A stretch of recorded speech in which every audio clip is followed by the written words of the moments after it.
पुराने समय की बात है। एक गांव में एक लड़का रहता था। वह रोजाना गांव के पास वाली पहाड़ी पर अपनी भेड़ चराता था। रोजाना एक ही काम कर कर के वह ऊब चुका था। इसलिए अपना मनोरंजन करने के लिए उसे एक मजाक सूझी। वह पहाड़ी पे जोर से चिल्लाया, भेड़िया भेड़िया भेड़िया भेड़ों का पीछा कर रहा है। जब गांव वालों ने उसकी चीख सुनी तो वे भेड़ियों को भगाने के लिए पहाड़ी पर दौड़ते हुए आए। लेकिन जब वे पहुंचे तो उन्होंने कोई भेड़िया नहीं देखा। उनके गुस्से वाले चेहरे को देखकर लड़का खुश हो गया। उसे यह देखकर मजा आया। सभी गांव वालों ने उस लड़के को चेतावनी दी कि भेड़िया भेड़िया मत चिल्लाओ जब कोई भेड़िया नहीं है तो। ऐसा कहकर वे सभी गुस्से में वापस पहाड़ी से चले गए। अपने मनोरंजन के लिए अगले दिन एक बार फिर से गड़रिया लड़का चिल्लाया, भेड़िया भेड़िया भेड़िया। उसकी आवाज़ सुनकर गांव वाले फिर से पहाड़ी पर दौड़कर आने लगे। लड़के ने देखा कि ग्रामीण भेड़िए को डराने के लिए पहाड़ी पर दौड़ रहे हैं। यह देख उसे फिर से आनंद आया।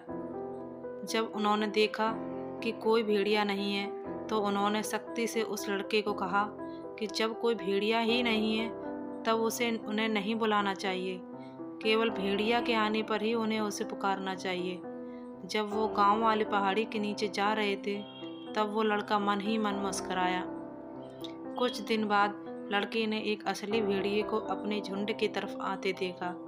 घबराए हुए वह अपने पैरों पर कूद गया और जितना जोर से चिल्ला सकता था चिल्लाया, भेड़िया भेड़िया। लेकिन गांव वालों ने अब की बार सोचा कि वह उन्हें फिर से बेवकूफ़ बना रहा है और इसलिए वे मदद के लिए नहीं आए। सूर्यास्त के समय ग्रामीण उस लड़के की तलाश में गए जो अपनी भेड़ों के साथ नहीं लौटा था। जब वे पहाड़ी पर गए तो उन्हें वह लड़का अपनी मृत भेड़ों के पास रोता हुआ मिला। गांव वालों को देखकर लड़का बोला, यहाँ वास्तव में एक भेड़िया था। मैं चिल्लाया, भेड़िया भेड़िया, लेकिन तुम नहीं आए, उसने रोते हुए कहा। लड़के की बातों को सुनकर अब एक बूढ़ा आदमी लड़के को दिलासा देने के लिए गया और उसकी पीठ पर हाथ फेरते हुए कहा, झूठों पर कोई विश्वास नहीं करता, भले ही वह सच कह रहा हो। तुम्हारी छोटी सी मजाक ने कई भेड़ों को मरवा दिया। गड़रिया को अपनी गलती का एहसास हो चुका था। फिर उसने कभी गांव वालों को तंग नहीं किया। स्टोरी अच्छी लगी हो तो लाइक करें, शेयर करें, सब्सक्राइब करें।